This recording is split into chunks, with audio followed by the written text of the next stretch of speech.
Tell me how I'm supposed to breathe with no air. Can't live, can't breathe with no air. It's how I feel whenever you ain't there. It's no air, no air. Got me out here in the water so deep. Tell me how you gon' be without me. If you ain't here, I just can't breathe. It's no air, no air. No air. Oh, no air. No.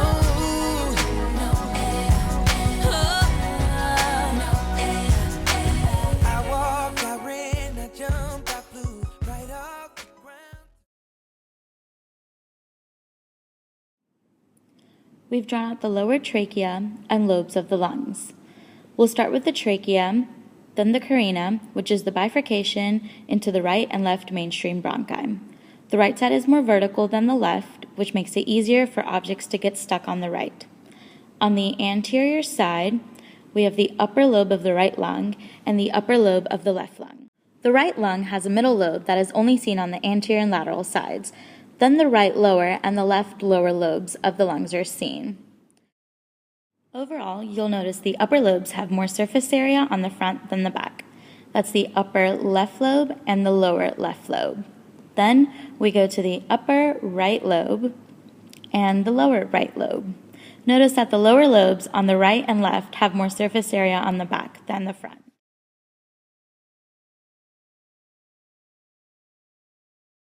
In this video, I am demonstrating stethoscope placement to hear lung function in several spots over each lobe.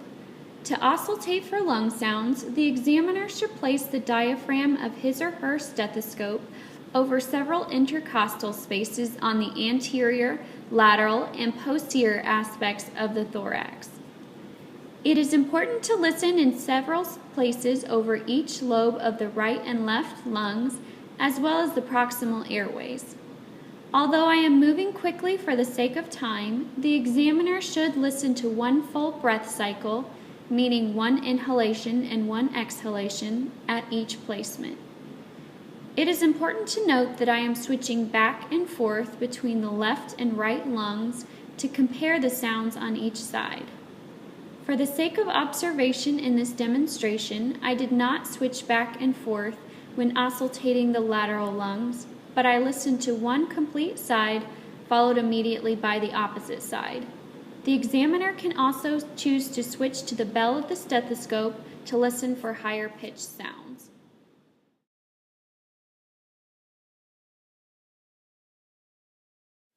The first sound, bronchial tracheal, shown here in red.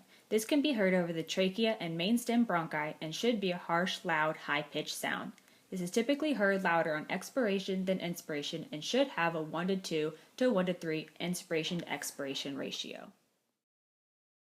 The second sound, bronchovesicular, shown here in blue, can be heard over the central large airways. This should be an intermediate pitch sound with a 1:1 inspiration to expiration ratio.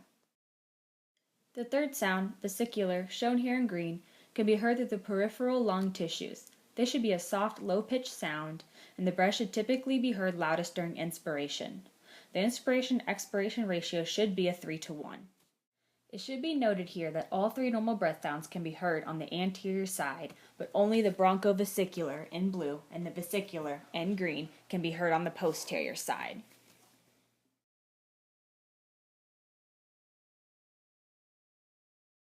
As was just discussed, bronchial sound should be heard over the large airways.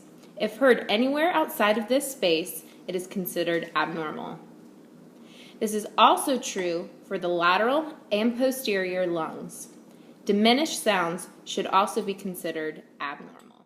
Additional abnormal lung breath sounds include crackles, which are explosive popping and can be coarse or fine, and indicate atelectasis, pulmonary fibrosis, edema, or movement of secretions. Wheezes, which are musical, high-pitched notes, indicate narrow airways.